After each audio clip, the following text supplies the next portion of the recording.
This is recipes number 5. It's a video course. It explains and demonstrates how to use 4 very interesting compositional techniques, each with between 4 and 6 musical examples, each worked through in detail. So effectively you get about 20 different compositional techniques. I'll run through the basic methods. I will show you the user dashboard so you see what it's like on the inside. I will also suggest who it might and might not be for.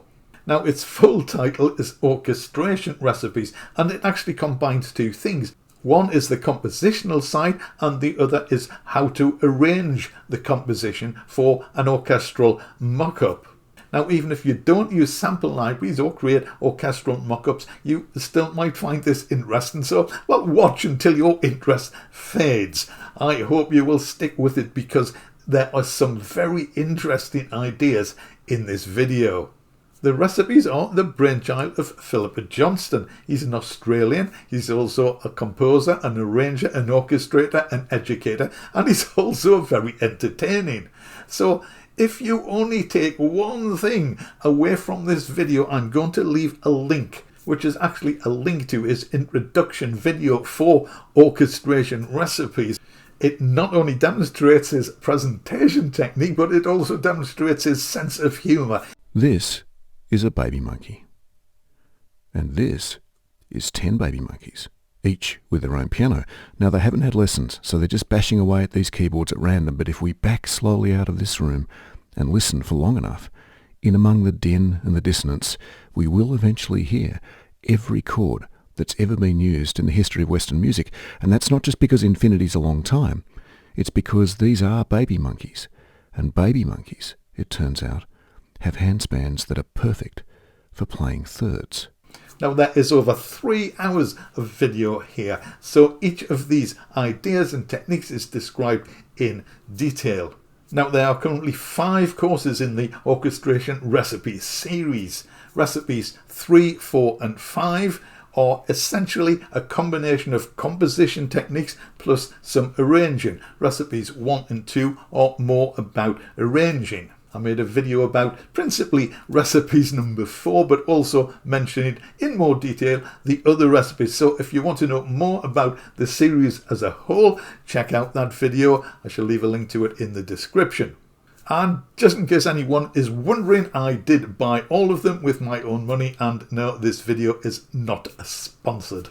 It's a shame. I feel I need to make that clear, but such is the nature of the beast. So let's start by having a look at the website and seeing what Philip has to say about his own recipes. So this is the main Recipes 5 info page. There's a lot of information here. I'll just quickly run through it.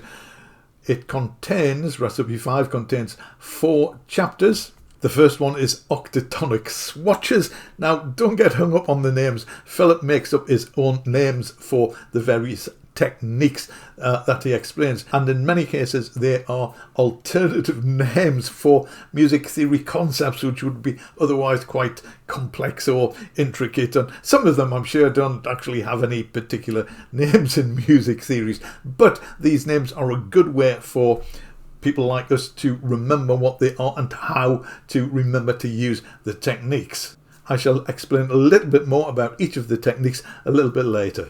The second one is bookend triads. The third one is quartal lattices, which is a very, very interesting name for a very powerful musical composition technique. And the fourth one is Dorian snow lines. I think most of us will be familiar with the Dorian mode. We have probably composed music in the Dorian mode, either knowingly or unknowingly. Again, more about these in a moment. And if you scroll through the page, you get more information about each of the chapters and what they contain and how the examples are laid out and arranged. Now, each of the chapters has one audio example, and I wasn't quite sure whether or not to include them in this video. Now, I'm sure Philip wouldn't mind because they are on the site after all, and anyone can go and listen to them. but I know that not everyone who watches this video will go to the site and listen to the audio examples. So I thought if I put them in this video, it might give you a flavour of what the recipes can do and how you might be able to use these to create similar sorts of effects. So let's play the audio examples. They aren't very long, just a few seconds each. The first one was created using the Octatonics swatches technique. Have a listen to this. What does it remind you of?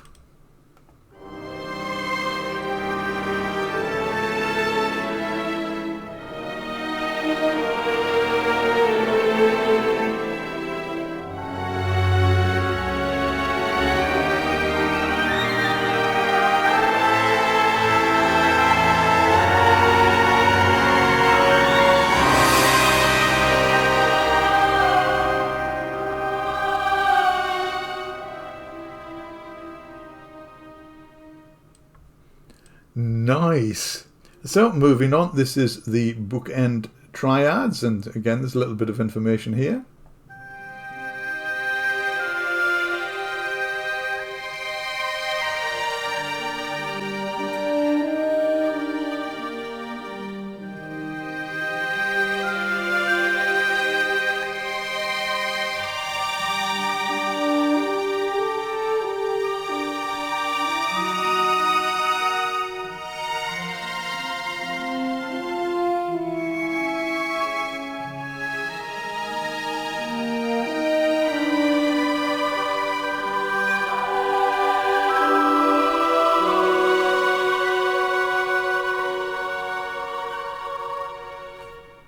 So again, a very interesting sound. He actually uses this technique to arrange the famous James Bond riff. So that might interest you if you like that sort of cinematic style of music. So moving on, we have the quartal lattices. Again, another really interesting music technique. Have a listen to this. What does this remind you of?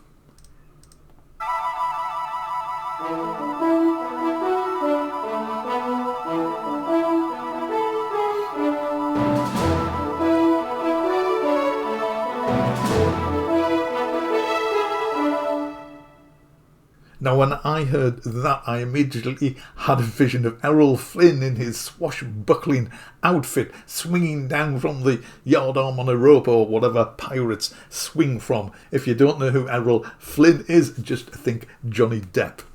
But this is just one of the amazing pieces of music you can create in the style of using these techniques. So the final one is the Dorian Snowlines. Let's have a listen to this.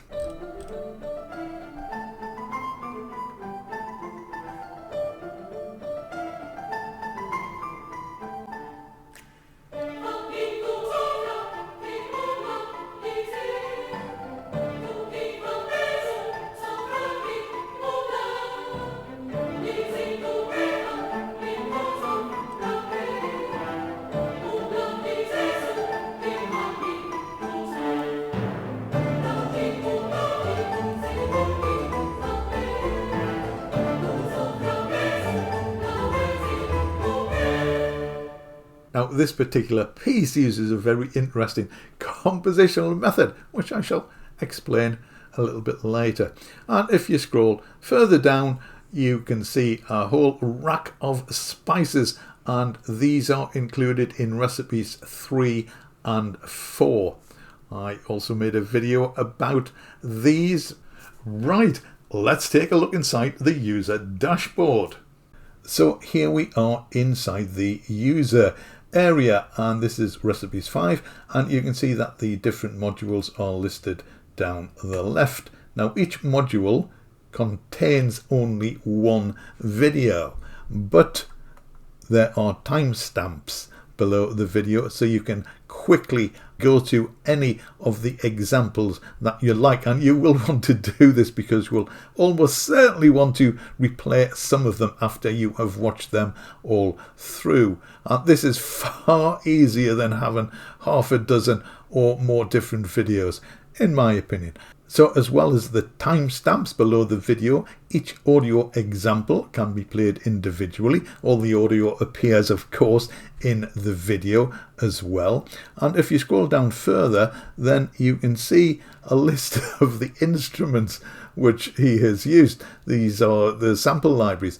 And he says he's using an eclectic selection of sample libraries, and indeed he has. And the point is, as he says, particularly in recipes 1 and 2, it's not about the libraries, it's how you use them and how you arrange them. And that is primarily what recipes 1 and 2 are about. But in the rest of the recipes, he also explains how to arrange the parts using any orchestral sample library that you may have. So scrolling down further, there are also PDF scores of each of the examples. There are WAV files you can download for each of the examples. There are also MIDI files for each of the examples. Now, I have not tried any of the MIDI files, but he does say he has removed the CC data, the continuous controller data, because if you listen to any of his orchestral mock-ups, you will realize how full they are of automation and how, well, realistic, in my opinion, certainly, they sound. And this is down to judicious use of continuous controller messages. Each sample library, each instrument will require different continuous controller movements to get the best out of it. So it really didn't make any sense to keep them in. It would probably give a false impression of what the sound was supposed to sound like. And this is one reason why I bought the Ghost Note Audio Conductor Mark II, so I could use the faders to insert continuous controller messages to control dynamics and tone into orchestral instruments. I reviewed it recently, and the link to that is in the description. So let's dive a little bit deeper into each of the ideas, the compositional techniques that he talks about. Octatonic swatches is obviously about the octatonic scale. If you haven't explored this, a world of wonder awaits.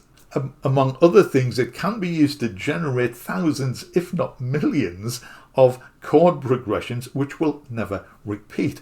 Here's a short extract from the octatonic section explaining a bit more. So with 9 notes in our scale, we'd have 3 to the power of 9 different possible unique octatonic progressions just for this short segment. That's just under 20,000 possible solutions. If your scale's a little longer, say 16 notes, then suddenly there are over 43 million progressions to choose from. You really will never need to use the same progression twice. Now, although all the examples are finally presented in score format, many of them are sketched out on piano. So there is a little piano on the screen, and you get to see which notes he is playing to produce some of the parts, a little bit like this. You go get a piano, you come up with a melody. Here's the start of that melody sketch for this cue.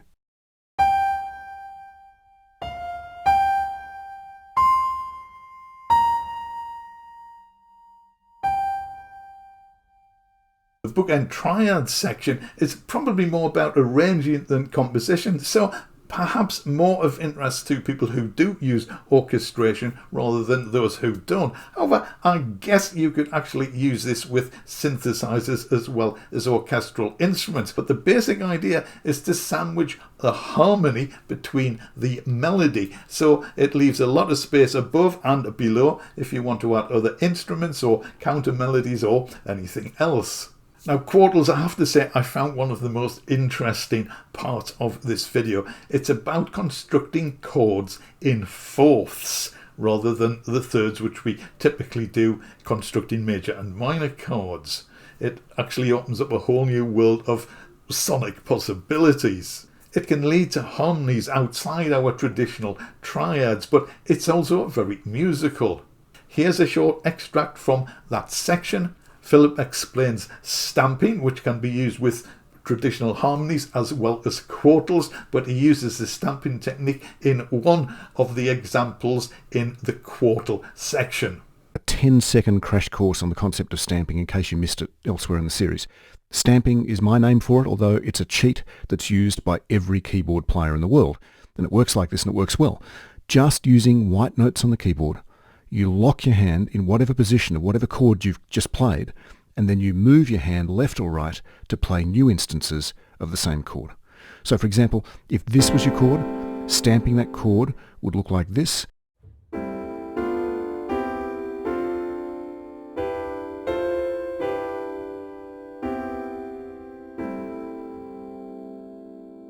Now you might already be familiar with a related technique called planing, where you transpose a chord up and down, keeping all the intervals intact. Stamping's not quite the same thing because we're simply reproducing a shape using white notes rather than worrying too much about intervals. So in our example, sometimes the major seconds will turn into minor seconds and vice versa. For stamping purposes, it doesn't matter, and it won't matter for our chordals either. Now the Dorian snow lines section might be the most familiar to many musicians. So this explains how to make Dorian music sound like Dorian music and not like something written in D minor or C. And although it doesn't actually say as much, you could use a similar principle and apply it to other modes. Now, one very interesting technique which he explains in the Dorian chapter is to create a piece using loops. And the Dorian piece from the website which we played earlier was created using loops. Here's what he has to say about it. Okay, so quickly recapping before we look at the final example, the whole point of this video was to look at different workflows that are built around highlighting snowline notes, so that straight away your Dorian mode is not accidentally sounding depressed, but is immediately summoning the fantasy vibes that it's famous for. Okay, so putting this together is straightforward, but it is a different way of thinking from how we normally work in this series. There's no foundations to worry about, there's no harmonic beds, there's no chord progressions, there's no bass lines. Instead, the workflow is loop-based, as you might when you're working with Ableton or live loops in Logic Pro. So the plan is to come up with half a dozen or so Dorian cells, and then to combine and recombine these cells into a cue. So in the 16 measure cue, you might have these clips active for measures 1 to 4, these for measures 5 to 8, these for measures 9 to 12, and then these to finish. So with just a couple of minor tweaks for the final version, this cell and loop-based approach is exactly how the example we just listened to was created. So to recap, these recipes are a combination of composition ideas and arranging techniques. If you are interested in orchestral composition, I would say that these are an absolute must.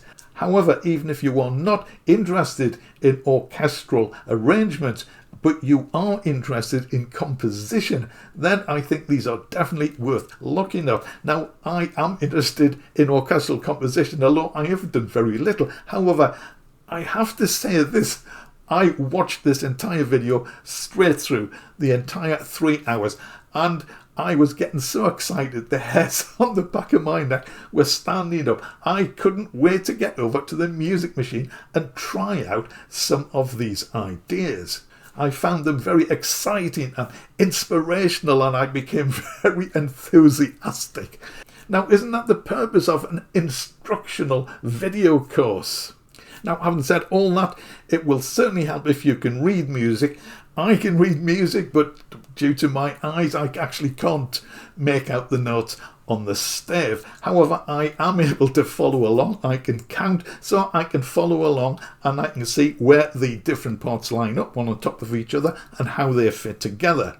So if you can't read music, it's not necessarily the end of the world. Most pieces are created using piano sketches, so you see a piano keyboard, and there are MIDI files you can load into your DAW if you want to see the notes in that format. Now, these are basically cinematic ideas, so if you want to write rock or pop or house or trance or techno or anything like that, they are probably not going to be a really good fit. I'm not to say that you couldn't get some ideas to use in your music, but that is not really the market that these are aimed at. Finally, just to be absolutely clear, these are compositional ideas. They are not presets, so you will have to apply yourself and learn how to use them in order to get good results.